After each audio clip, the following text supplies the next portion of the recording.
মই আজি তাৰিখত কৈছোঁ পৱন সিং ঘাটোৱাৰ পুত্ৰই অসমৰ ভিতৰত একেবাৰে যদি বেয়াকৈ হাৰিব পৱন সিং ঘাটোৱাৰ পুত্ৰই হাৰিব আৰু পৱন সিং ঘাটোৱাৰে আজি তাৰিখত লিখি ৰাখক যে আপোনাৰ পুত্ৰ অহংকাৰ আপোনাৰ পত্নীৰ অহংকাৰৰ পৰা আপুনি সকলো ফালে আপুনি নিশেষ হ'ব কাৰণ কেলে পৱন সিং ঘাটোৱাৰ পুত্ৰ কি লৈ ৰাইজৰ চলে যাব মোক কৈ দিয়ক পৱন সিং ঘাটোৱাই পুত্ৰই এনে কি কাম কৰিলে যে তেখেতক চাহ জনগোষ্ঠীৰ ৰাইজে সকলো জাতি জনগোষ্ঠীৰ ৰাইজে ভোট দিব তেওঁ হ'ল এজন অহংকাৰী ৰজাৰ পুত্ৰৰ দৰে শাসন কৰিবলৈ লৈছে ৰজাৰ পুত্ৰৰ দৰে সাধাৰণ কৰ্মীক তেওঁ ব্যৱহাৰ কৰে কংগ্ৰেছ দল সঁচাকৈ এক ঘৃণনীয় দল আমি যদি টুইটাৰ চলাবলৈ যাওঁ আমি যদি ফেচবুক চলাবলৈ যাওঁ আমাক কিছুমান ফেক একাউণ্ট খুলিবলৈ তেখেতলোকে আমাৰ ওপৰৰ ঊৰ্ধ্বতম কৰ্তৃপক্ষই আমাক হেঁচা প্ৰয়োগ কৰে পৱন সিং ঘাটোৱাৰ আজি কিমান বছৰ মন্ত্ৰিত্ব পাই লাহোৱাল চাবুৱাৰ ৰাইজৰ কি অৰিহণা যোগাইছিল ডিব্ৰুগড় জিলাৰ মজদুৰ কংগ্ৰেছৰ সভাপতি ডিব্ৰুগড় জিলা তেখেতে আজি আমাৰ ভাৰতীয় জনতা পাৰ্টিত তেখেতে আগ্ৰহ জইন কৰিবৰ কাৰণে তেখেতে আহি আমি তেওঁক ধন্যবাদ দিছোঁ আমাৰ বিধায়ক বিনোদ হাজৰিকাদেৱে তেখেতক জইনিং কাৰ্যসূচীত উপস্থিত আছে বাসগৃহত আহি আমি আজি এই কাৰ্যসূচী আমি লৈছোঁ লগতে উপস্থিত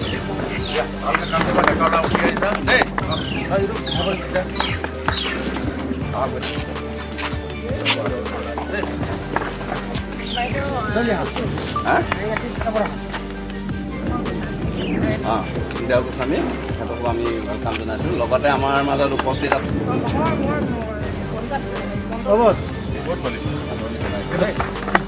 ৰশ্মিৰ লগতে সহকাৰী সম্পাদিকা আছিলে হেৰি ৰশ্মি এই বাইদেউ ভাইটিহঁতৰ কিয় কিয় আৰু দুজনমান আহি আছে আমাৰ বিজেপি জিন্দাবাদ ভাৰত মাতা কি ভাৰত মাতা কি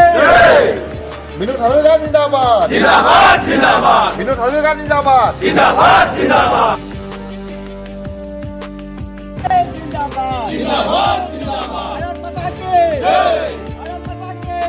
এই গোটেইখিনি কথা ক'বলৈ কিন্তু মোক মানে অকণ সময় প্ৰয়োজন হ'ব কাৰণ কেলৈ মই দীৰ্ঘদিন ধৰি কংগ্ৰেছৰ দুৰ্যোগৰ সময়ত মই কংগ্ৰেছৰ জিলা কংগ্ৰেছৰ সামাজিক মাধ্যম তথ্য প্ৰযুক্তি বিভাগৰ অধ্যক্ষ দায়িত্ব হিচাপে লৈছিলোঁ যি সময়ত কংগ্ৰেছ দল কৰিবলৈ কোনো যুৱক ওলাই অহা নাছিল কিন্তু মোক সেই সময়ৰ ভূপেন বৰা ডাঙৰীয়া সভাপতিত্বত মই ডিব্ৰুগড় জিলাৰ সামাজিক মাধ্যম তথ্য প্ৰযুক্তি বিদ্যাৰ বিভাগৰ অধ্যক্ষ পদত দায়িত্ব লোৱাৰ পাছত মই প্ৰায় 2025 চনলৈকে এই দায়িত্ব পালন কৰি আছিলোঁ কিন্তু ক্ৰমান্বয়ে এটা কথা বুজি পালোঁ যে ডিব্ৰুগড় জিলাখনৰ যি দায়িত্ব পালন কৰি থাকোঁতে কংগ্ৰেছ দল সঁচাকৈ এক ঘৃণনীয় দল যি দল আমি সাধাৰণতে আমি অসমীয়া যুৱক হিচাপে সেই দল আমি কাম কৰিব নোৱাৰোঁ কাৰণ কেলৈ আমি যেতিয়া সামাজিক মাধ্যমৰ লগত জড়িত থকা এজন মানে কংগ্ৰেছৰ কৰ্মী আমি কিছুমান কথা যিবিলাক কথা কোনো কাৰণত মানে আমি নোৱাৰোঁ কৰিবলৈ অকল তাত আপুনি আমাৰ যিটো মিয়া শব্দ অকল আমি যদি টুইটাৰ চলাবলৈ যাওঁ আমি যদি ফেচবুক চলাবলৈ যাওঁ আমাক কিছুমান ফেক একাউণ্ট খুলিবলৈ তেখেতলোকে আমাৰ ওপৰৰ ঊৰ্ধ্বতম কৰ্তৃপক্ষই আমাক হেঁচা প্ৰয়োগ কৰে যিবিলাক কাম একেবাৰে ঘৃণনীয় আমি কোনো মিয়া এজন ব্যক্তিৰ মিয়া উপাধিৰ আমি কোনো ব্যক্তিৰ নামত আমি যদি ফেক একাউণ্ট খোলোঁ আমি খিলঞ্জীয়াৰ আমি হিচাপে আমি সেইকেইটা মানি নলওঁ দ্বিতীয় কথা আমাৰ সংঘাত চলি আছিল মই লাহোৱাল চাবুৱাৰ বিধানসভাৰ সমষ্টিত আমাক এজন আমাৰ সমষ্টিৰ আমি প্ৰাৰ্থিত্ব প্ৰদানৰ কাৰণে আমি দাবী কৰিছিলোঁ সন্মানীয় গৌৰৱ গগৈ ডাঙৰীয়াক আৰু সেই সময়ত কিন্তু মোৰ লগত বিশেষকৈ সংঘাত সৃষ্টি কৰিছিল পৱন সিং ঘাটোৱাৰ ডাঙৰীয়াই মই পৱন সিং ঘাটোৱাৰ ডাঙৰীয়াক স্পষ্টভাৱে আজি তাৰিখলৈকে প্ৰশ্ন কৰি আছিলোঁ যে কি অৱদান আছিল পৱন সিং ঘাটোৱাৰৰ পুত্ৰ যে লাহোৱাল চাবুৱাৰ সমষ্টিত তেওঁ পুত্ৰক কংগ্ৰেছ দলে প্ৰাৰ্থিত্ব প্ৰদান কৰিলে পৱন সিং ঘাটোৱাৰ আজি কিমান বছৰ মন্ত্ৰিত্ব পাই লাহোৱাল চাবুৱাৰ ৰাইজৰ কি অৰিহণা যোগাইছিল আৰু পৱন সিং ঘাটোৱাই এটা লাহোৱাল চাবুৱাৰ সমষ্টিক কামৰ উন্নয়নৰ কাম দেখাই দিয়ক তেওঁ যেতিয়া কংগ্ৰেছৰ শাসনভাৰ আছিল যে মই এই কামখিনিকে কৰিছিলোঁ গতিকে আমি আজি চাওক লাহোৱাল মহিলা ব্লক কংগ্ৰেছৰ আজি সভানেত্ৰীয়ে পদত্যাগ কৰিছে এইটো কিন্তু বৰ সহজ কথা নহয় আজি ইলেকশ্যনলৈ প্ৰায়তো 9টা দিন আছে গতিকে মই আজি ৰাষ্ট্ৰীয় মজদুৰ কংগ্ৰেছ ডিব্ৰুগড় জিলাৰ সভাপতি বৰ্তমান দায়িত্বত আছোঁ আজি দায়িত্বৰ পৰা পদত্যাগ কৰি মই আজি ভাৰতীয় জনতা পাৰ্টীৰ নীতি আদৰ্শ আৰু তেওঁলোকৰ কামৰ যি উৎসাহ উন্নয়ন আৰু সন্মানীয় হিমন্ত বিশ্ব ডাঙৰীয়াৰ যি নেতৃত্বত অসমৰ উন্নয়নশীল পৰিকল্পনা কৰিছে, আমাৰ বিনোদ হাজৰিকাৰ ডাঙৰীয়াৰ নেতৃত্বত যি লাহোৱাল চাবুৱাত উন্নয়ন হৈছে, সেই উন্নয়নৰ মাপকাঠি আমি সকলো ৰাইজে বুজি আমি এজন যুৱক হিচাপে আজি মই বিজেপি দলত যোগদান কৰি ৰাইজৰ সেৱা কৰিম বুলি আগবাঢ়ি আহিছোঁ। কিন্তু মই সকলো অসমবাসী ৰাইজক এটা কথা জনাইছোঁ যে এতিয়া কংগ্ৰেছ কৰাৰ সময় নাই। এতিয়া কংগ্ৰেছে কিন্তু অসম উন্নয়ন নকৰে। আপুনি এটা কথা লক্ষ্য কৰক, ডিব্ৰুগড় তিনিচুকীয়া টিকেট কোনে পাব ৰকিবুল হুছেইনে নিৰ্ধাৰণ কৰে। গতিকে আমাৰ ডিব্ৰুগড় তিনিচুকীয়া ৰকিবুল হুছেইনৰ অস্তিত্ব কি? মানে মিয়াই কংগ্ৰেছ দল চলাইছে, মিয়া ৰাজনীতি কৰিছে। গতিকে এনেকুৱা ধৰণৰ মিয়া দলত আমি খিলঞ্জীয়া এজন যুৱক হিচাপে, অসমীয়া যুৱক হিচাপে আমি থাকিব নোৱাৰোঁ। আৰু এটা কথা কওঁ, কংগ্ৰেছ দল কোনো মটক জনগোষ্ঠী নহয়, কোনো আহোম জনগোষ্ঠী নহয়, কোনো চাৰ জনগোষ্ঠী দল নহয়। কংগ্ৰেছ দল হ'ল শোষণকৃত দল। কংগ্ৰেছ দলে অকল মিয়াৰ লগত জড়িত থকা দল। আপুনি যদি এটা কথা উল্লেখ কৰে, মই ডিব্ৰুগড় জিলা কংগ্ৰেছৰ কথা কৈছোঁ, আপুনি ডিব্ৰুগড় জিলা কংগ্ৰেছৰ কমিটিখন আপোনালোকে যদি এজন আপোনালোকে যদি বিচাৰে যে সেই কমিটিখনত কেইজন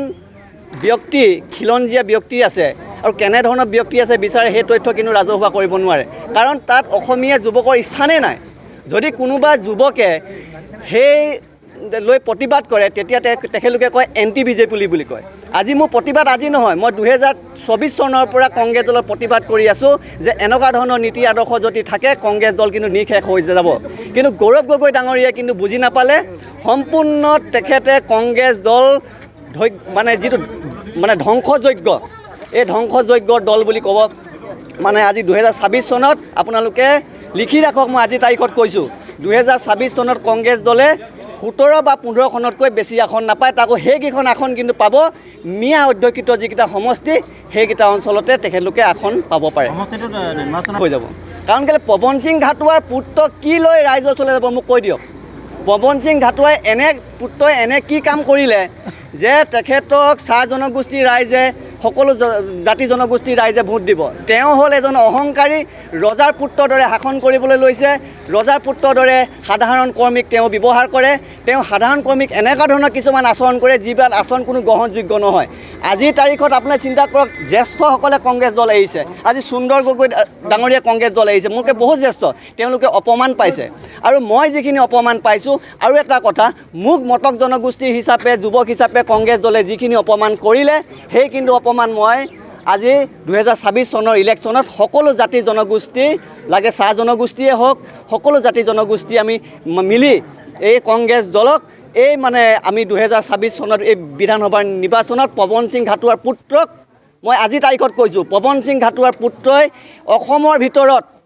একেবাৰে যদি বেয়াকৈ হাৰিব, পৱন সিং ঘাটোৱাৰ পুত্ৰই হাৰিব। আৰু পৱন সিং ঘাটোৱাৰে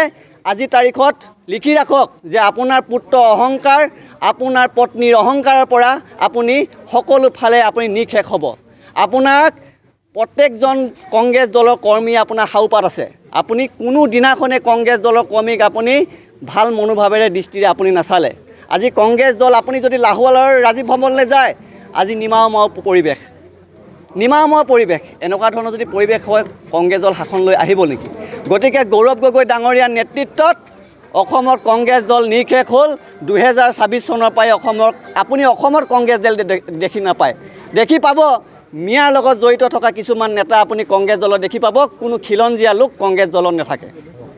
পৰিয়ালত আজি আমাৰ জাতীয় কংগ্ৰেছ দলৰ লাহোৱালৰ চাবুৱা লাহোৱাল বিধানসভা সমষ্টিৰ বিভিন্ন দায়িত্বত থকা আমাৰ কেইবাগৰাকীও কাৰ্যকৰ্তাই বা বিষয়ববীয়াই আজি আমাৰ দলত যোগদান কৰিছে। তেওঁলোক মোৰ বাকীহলৈকে আহিছে আৰু যিহেতু তেওঁলোকৰ লক্ষ্য উদ্দেশ্য এটাই, সমাজখন উন্নয়ন কৰা। তেওঁলোকে কৈছে মোক যে আমাৰ দেশৰ প্ৰধানমন্ত্ৰী নৰেন্দ্ৰ মোদী ডাঙৰীয়াৰ কথা কৈছে যে ভাৰতবৰ্ষখন গতিশীলতাৰ আগবঢ়াই নিবৰ কাৰণে দিনে নিশাই যি প্ৰয়াস আৰু প্ৰচেষ্টা চলাইছে, তাৰ প্ৰতি তেওঁলোক আপ্লুত হৈছে। মাননীয় মুখ্যমন্ত্ৰী ডক্টৰ হিমন্ত বিশ্ব শৰ্মা ডাঙৰীয়াৰ প্ৰতি তেখেত আপ্লুত হৈছে, যিহেতু মুখ্যমন্ত্ৰীয়ে যোৱা 5টা বছৰত অসমখন বিকাশৰ গতিৰে, দুৰন্ত গতিৰে লৈ গৈ আছে। এই কথাবিলাক তেওঁলোকে অনুধাৱন কৰিছে। আৰু আপোনালোকেও আমি সকলোৱে গম পাইছোঁ যে চাবুৱা লাহোৱাল বিধানসভা সমষ্টিত এই মুহূৰ্তত কংগ্ৰেছ একেবাৰে শূন্য। আজি পৱন সিং ঘাটোৱাৰ পুত্ৰ, তেখেতক মই ভাল পাওঁ, তেখেত এজন উচ্চ শিক্ষিত এজন যুৱনেতা। কিন্তু এই চাবুৱা লাহোৱাল বিধানসভা সমষ্টিত তেওঁলোকৰ সেই সময়ত কৰি যোৱা অপকৰ্ম কিছুমান, তেওঁলোকৰ পিতৃ, মই প্ৰাঞ্জল ঘাটোৱাৰ কথা নকওঁ, কিন্তু তেখেতলোকৰ পিতৃ আছিলে কেবিনেট মন্ত্ৰী আছিলে ভাৰত চৰকাৰৰ বিভিন্ন সময়ত তেখেতৰ সহধৰ্মিনী তেখেতৰ মাতৃ বিধায়িকা আছিলে কিন্তু সেই জনগোষ্ঠীৰ কাৰণে হওক বা জাতিৰ কাৰণে হওক বা আমাৰ গোটেই সমাজখনৰ কাৰণে হওক তেওঁলোকে বিশেষ একো কৰা দেখা নাপালে সেইকাৰণে চাহ জনগোষ্ঠীৰ ভাই ভনীসকলেই হওক গাঁৱত বসবাস কৰা কৃষক পৰিয়ালসকলেই হওক যিবিলাকে কংগ্ৰেছ দলক প্ৰতি তেওঁলোকৰ আছিলে এই মুহূৰ্তলৈকে সেই সকলো চিন্তা কৰিলে আৰু বিশেষকৈ কংগ্ৰেছ দলে বংগমূলীয় ম্যাক যিটো তেওঁলোকে প্ৰাধান্য দিয়ে সকলো দিশত আপোনালোকে দেখিছে সকলো দিশত আমাৰ অসমীয়া গৰিয়া মৰিয়া জলাহ এইখিনি কথা মই কোৱা নাই কিন্তু বংগমূলীয় যিখিনি মিয়া আৰু সেই মিয়াসকলৰ তেওঁলোকৰ যিটো প্ৰীতি তাৰ প্ৰতিও কংগ্ৰেছৰ কাৰ্যকৰ্তাসকলে সদায় চকুৰে প্ৰত্যক্ষ কৰি আহিছে এই গোটেই কথাখিনি ভাবি চিন্তি চাই তেওঁলোকে আজি আমাৰ দলত যোগদান কৰিছে আৰু আমাৰ দলটো আৰু শক্তিশালী হ'ব মই আশা ৰাখিছোঁ তেওঁলোকৰ নেতৃত্বত লাহোৱাল চাবুৱা বিধানসভা সমষ্টিত আমাৰ ভোটৰ যথেষ্ট আৰু বৃদ্ধি হ'ব আৰু আমাৰ দলটো শক্তিশালী হ'ব আৰু তেওঁলোকক আমি নতুন বুলি নাভাবি আমি সকলোৱে নতুন পুৰণা কাৰণ ভাৰতীয় জনতা পাৰ্টি অসমত প্ৰতিষ্ঠা হোৱাই নতুন বুলি ক'ব লাগিব সেইকাৰণে আমি পুৰণা কাৰ্যকৰ্তাসকলে আমি উঠাই নিলোঁ নতুনে আমাক আদৰি ল'লে নতুনো আহিলে পুৰণা আমি লগ খাই পেলাই এতিয়া এটা পৰিয়ালৰ মানসিকতাৰ আগন্তুক দিনত আমাৰ দলটো আৰু শক্তিশালী কৰি লৈ যাম আপোনাৰ এই ৰাজনীতি পথাৰত আছোঁ প্ৰায় 21 বছৰ বয়সৰ পৰাই মই ৰাজনীতি কৰিছিলোঁ আৰু এতিয়া প্ৰায় 28 বছৰ মোৰ ৰাজনীতি মই পথাৰখনত আছোঁ এনেস্থলত মই 4বাৰ নিৰ্বাচনত অৱতীৰ্ণ হৈছোঁ এতিয়ালৈকে বিধানসভা মই 2011 চনত 27,468টা ভোট পাই দ্বিতীয় স্থানত আছিলোঁ আৰু 5,500 ভোটত মই পৰাজয় বৰণ কৰিছিলোঁ সেই সময়ত বিজেপিৰ স্থিতি নাছিল আৰু আজি এইবাৰ লগাই মই দুবাৰটো মই বিজয়ী হৈছোঁ আৰু এইবাৰ মই গম পাইছোঁ যে ভাল ৰিজাল্ট আহিব আৰু এইবাৰ মই প্ৰতিদ্বন্দ্বী দেখা নাই 2016 চনত মই 32,000 ভোটত আমাৰ চাবুৱা বিধানসভা সমষ্টিৰ পৰা অসম বিধানসভালৈ চাবুৱা ৰাইজে মোক জয়লাভ কৰি পঠাইছিলে চাবুৱা ৰাইজে মৰম দিছিলে 32,000 ভোটত কিন্তু এই পৰিৱেশ দেখা পোৱা নাছিলোঁ যি পাৰ ভঙা উৎসাহ আজি আপোনালোকে নিজেই দেখিলে চাবুৱাত আমাৰ যিখন নিৰ্বাচনী সভা সেই নিৰ্বাচনী সভাত আমি আশা কৰিছিলোঁ যে আমি 5,000 মানুহে আমি মানে বহা বা হেৰি কৰা আমি ব্যৱস্থা কৰিছিলোঁ শেষত আপোনালোকে আমি দেখিলোঁ যে প্ৰায় 20,000 ওচৰা-ওচৰি মানুহ আমাৰ সেই সভাত উপস্থিত হ'ল কিন্তু আপোনালোকৰ মাধ্যমতে মই ভাবিছোঁ যে প্ৰথম শুনিছোঁ বা দেখিছোঁ মই যে 20,000 আপোনালোকেও কৈছে যে কাৰণ আপোনালোকে সত্যটো সদায় আপোনালোকে উদঙাই দিয়ে আজি দেখিছে যে আমি 5,000 মানুহৰ কাৰণেহে অহা যোৱাখন ব্যৱস্থা কৰিছিলোঁ কিন্তু শেষত দেখা পালোঁ প্ৰায় 20,000 মানুহ আজি আমাৰ সৰ্বানন্দ সোণোৱাল ডাঙৰীয়াই মাৰ্গদৰ্শন কৰিলে পুনাকন বৰুৱা ডাঙৰীয়া আমাৰ অসম গণ পৰিষদ ভাৰতীয় জনতা পাৰ্টি মিত্ৰজোঁটৰ তেখেতে আমাৰ যোৱা সময়খিনিত বিধায়ক আছিল আৰু এতিয়াও তেওঁ বিধায়ক হৈ আছে এই মুহূৰ্তলৈকে তেখেতো আজি আমাৰ এই নিৰ্বাচনী প্ৰচাৰত অংশগ্ৰহণ কৰে তো এনে এটা ভাল পৰিৱেশ দেখিছোঁ কিন্তু আগতে এনেকৈ খালী ময়দানটো পোৱা নাছিলোঁ মানে যিটো ফ্ৰী ময়দান যিটো পায় গলকিপাৰত গ'ল দিবৰ কাৰণে যিটো মানে হেৰি এতিয়া খালি মই লাহে লাহে যাম কাৰণ কেনেবাকৈ ক'ব নোৱাৰি নহয় ওচৰলৈ গৈ যদি কিকটো মাৰোঁতে যদি বলটো বাহিৰলৈ গুচি যায় সেইকাৰণে আমি এতিয়া খুব লাহে লাহে ধীৰে সুস্থিৰে আমি বলটো আগলৈ লৈ যাম একেবাৰে গলকিপাৰৰ ওচৰত লাহেকৈ ভৰিটো ঠেলি পেলাই গলটো দি দিম আজি মাৰ্জিন অফ 1 লাখৰ ওপৰত 1 লাখৰ ওপৰত চাবুৱা আৰু লাহোৱালবাসীৰ বাবে ভাল খবৰ চাবুৱা আৰু লাহোৱালত এবাকাছ নামেৰে দুখন প্ৰতিষ্ঠান মুকলি কৰা হৈছে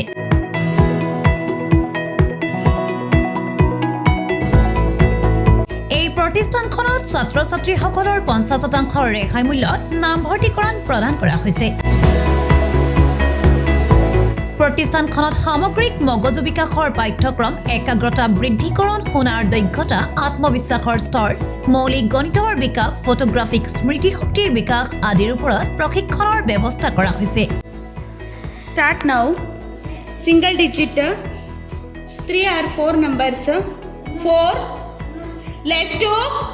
5 that is 7 right answer 7 less 5 2 5 that is 9 ছাত্ৰ ছাত্ৰীসকলৰ বয়স 4 বছৰৰ পৰা 12 বছৰলৈকে নিৰ্ধাৰিত কৰা হৈছে right answer next 2 7 less 3 less 6 that is 0 নামভৰ্তিকৰণৰ বাবে যোগাযোগ কৰক 9707619075 অথবা 6002912995 নম্বৰত less 3 less 6 that is 0 and next 1 6 less 6 2 that is 3 computer শিক্ষা গ্ৰহণ কৰিব বিচৰাসকলৰ বাবে ভাল খবৰ।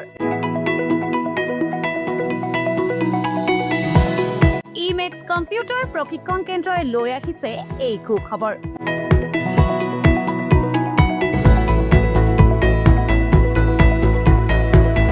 ইমেক্স কম্পিউটাৰ প্ৰশিক্ষণ কেন্দ্ৰত প্ৰশিক্ষাৰ্থীসকলে প্ৰশিক্ষণ গ্ৰহণ কৰিব বিচাৰিলে দিব নালাগে নামভৰ্তি মাচুল।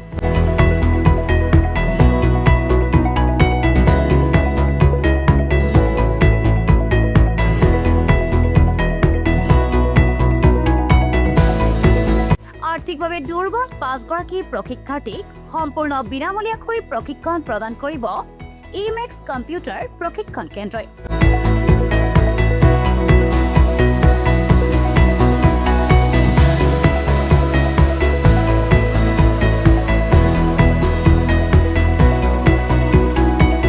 যিগৰাকী প্ৰশিক্ষাৰ্থীয়ে সৰ্বোচ্চ নম্বৰ লাভ কৰে সেইগৰাকী প্ৰশিক্ষাৰ্থীয়ে লাভ কৰিব এটা কম্পিউটাৰ ছেট।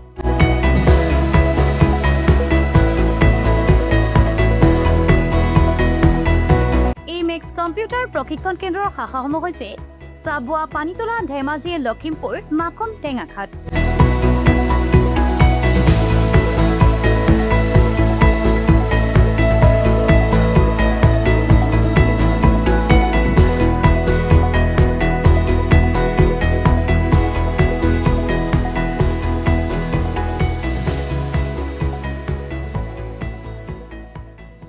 মই ইমেক্স কম্পিউটাৰ তৰফৰ পৰা কৈছোঁ যে আমাৰ ইয়াত ফ্ৰী এডমিশ্যন বৰ্তমান চলি আছে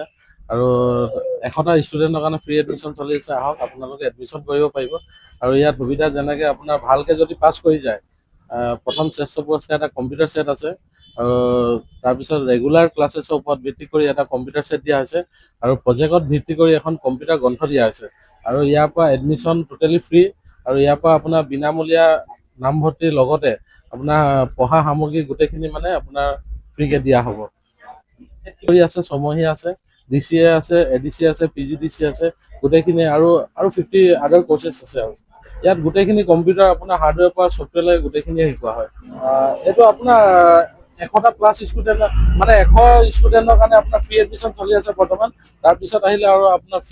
এডমিশ্যন ফিজটো ল'ব আৰু আমি ইয়াত টিল 10 ইয়াৰ্ছ আমি গেৰেণ্টি লওঁ যাতে মানে প্ৰেক্টিচটো টোটেলি ফ্ৰী হ'ব। এবাৰ আমি ইয়াত এডমিশ্যন যদি কৰে চাৰ্টিফিকেট লোৱাৰ পিছত আপোনাৰ টিল 10 ইয়াৰ্ছ আমি গেৰেণ্টি লওঁ যাতে মানে কাৰো অসুবিধা হ'ব নালাগে প্ৰেক্টিচৰ কাৰণে। আৰম্ভ হ'ল ৰাইজৰ সুবিধাৰ্থে চাবুৱা বালিজান চাইডিং দিনজয় বাইপাছৰ নন্দনবন নাৰ্চাৰীৰ কাষতে AB মটৰ্ছ নামেৰে এটি কাৰ ৱাশ্বিং চেণ্টাৰ।